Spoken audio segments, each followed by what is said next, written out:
Welcome to the Gajtka Family Training Center, aka my garage, for your pre-round power activation. How's that for a sexier name than warm up? We're going to start with this core and lower body because that's where the power comes from in the golf swing. And we'll start with a plank variation. And of course, in a plank, you want to make sure that your glutes are tight, your core is tight, your lower body, or pardon me, your lower back remains neutral. I want you to hold that for 5 breaths. I'm not going to do that the whole way due to time purposes. You can hear the wind blowing in, by the way. Yes, the garage door is open. What you do from there is you move your foot upward. Do this 1 foot at a time. It's kind of like a sprinter in a block type of a pose here, but what we're doing right now is getting the hips stretched out and extended. Again, activating the buttocks. You want to squeeze both buttocks in this one, especially the trail leg. As you can see back there, I'm pressing that one out. And it also gets you some nice burn and activation in the hip flexor. So we'll go from that back down, and we'll bring the other leg up. Of course, your athletes may be limited in flexibility and mobility, but I just want to get to this position in addition to mixing in the planks as well. So hold that for 5 breaths too. Okay, now we're going to go from there on to a different part of the garage. Don't mind me, we're moving. So everything is in the garage, or almost everything. Have a chair here, doesn't have to be anything special. Obviously, we're going to do a glute activation.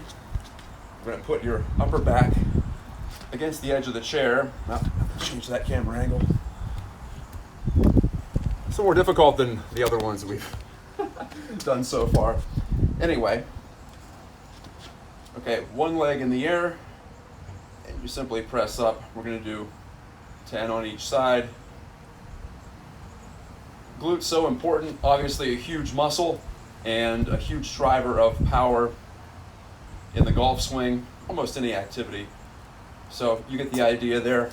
More emphasis on lower body and core. All right, next up is something inspired from a sport yoga class I took a long time ago. It's called the triangle. I think I mentioned that I'd seen it somewhere in maybe the Golf Anatomy book, but set up with 1 foot perpendicular to the other foot.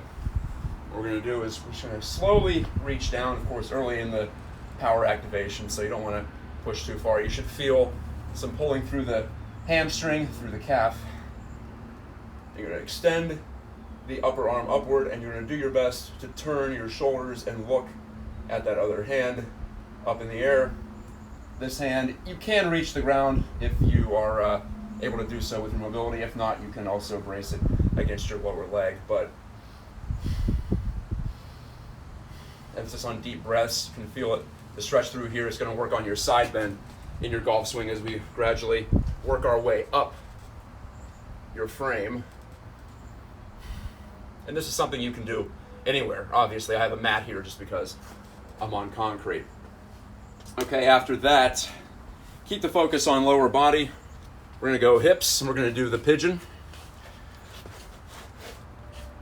Leg in front of you at a 90-degree angle, or close to a 90-degree angle. That's the goal here as you get down in this position. Again, like we were doing with the lunge earlier, the sprinter's block lunge, we're going to focus on not just the front leg. It's something to just look into this and hold yourself, brace yourself against that, and try to feel the pull and the stretch on the outside of the hip. But also extend this leg back. Extend the back leg. You want to feel that glute really firing on both sides. So again, both sides, and we'll stick with the 5 breaths. It seems to be a nice baseline without taxing yourself too much. So you should be able to get your hips loose, your hips and the muscles that support the hips activated through that. Up next, we'll go back to the chair as we work our way up the body. This one you want to sink as low into your hips as possible as we stretch out the lats.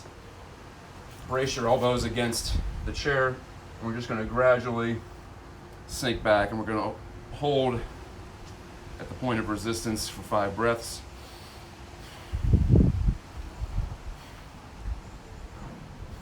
Let me change that camera angle so you can see how deep I'm getting into my hips, if that's at all possible. Neutral lower back, palms turned upward toward the sky, and yeah, you should be able to feel that as you lower your butt toward the ground. So lats, another big power driver in the golf swing. How about chest, pecs? That's up next. Just simply link your hands behind your back and press forward, pushing those shoulders backward. You can alternate which pointer fingers on top to get both sides. So a bit of a hamstring and back of your leg stretch. Also activate the glutes a bit, feel that. 10 breaths for that one. Now we're going to talk about some scapular work that, I don't have a wall here, but I can simulate it. You know what I'm talking about. This is one of the assessments that we had in the NASM manual, but back of your head, back, butt, and heels against the wall. You simply press up. And I'm actually out of room here in my garage. I'm going to switch over to this portion of it. I'm hitting the door, as it turns out. So that's as janky a production value as it gets. But anyway, try to touch the hands overhead, lower them down. Ideally, you're keeping your forearms and upper arms and backs of your hands against the wall for as long as possible. You do a couple of sets of 10 of those. That really pulls back your posture, gets you in a healthy, powerful position. All right, here's something you can do with a golf club. I'm just going to go grab a driver. Now we're going to talk about thoracic spine rotation. Sorry, goes in front. I'm down on one knee here. I'll get into the picture for you. And we're just going to turn into the leg that is braced on the ground with the knee. And we're going to hold this looking forward, simulating the turn in your backswing in the golf swing. We're going to hold that for 5 breaths, do it to the other side as well. And then after that, similar to the lat stretch on the chair, we're going to get down into our hips again, sink into the hips. One arm up, and then you're going to reach under with the other hand, trying to get this hand as high as possible. Again, working the thoracic spine. Get as low as you can into your butt.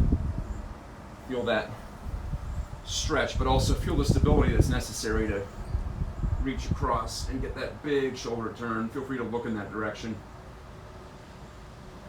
I don't know if you heard me, I turned away from the camera. Feel free to look in that direction that you're turning in order to get the max type of extension. Now some golf specific stuff. Gets a little more interesting. I have a resistance band here in the garage. I'll be right back.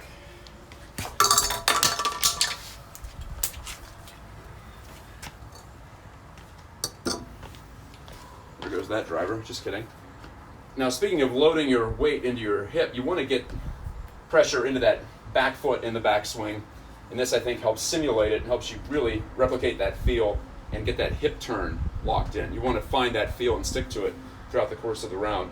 So loop the resistance band under the bridge of your foot, the arch of your foot.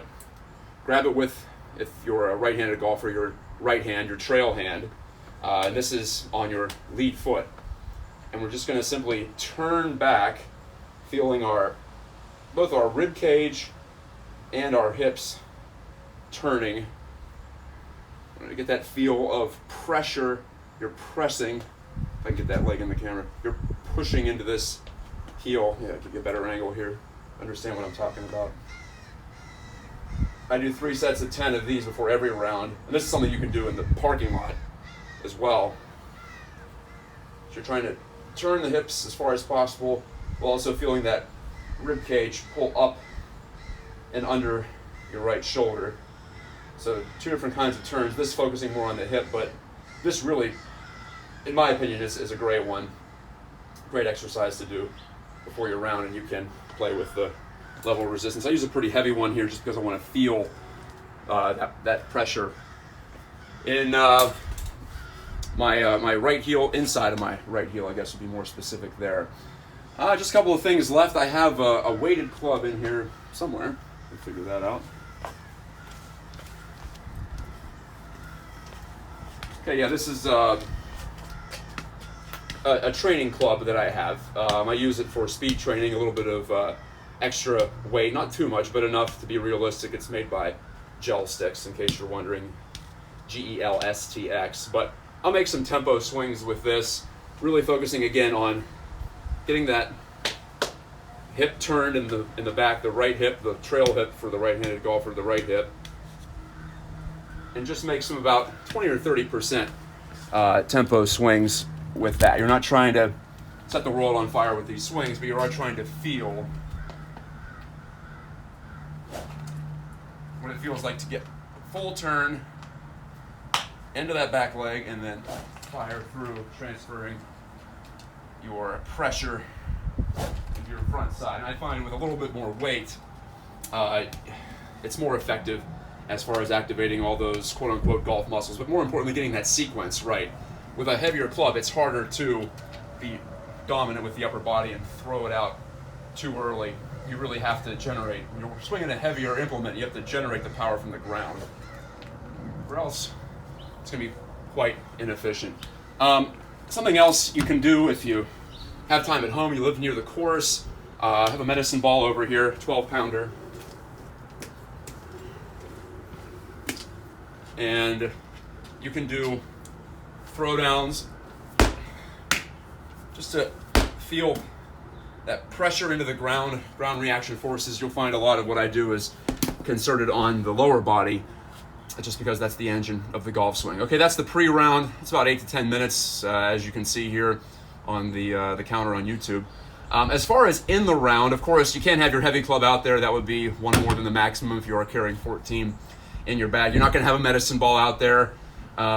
If you have a long weight, you could have a resistance band out there. Nothing against that, of course, and you can do those trail hip load activities that I showed you. That motion's pretty effective for me.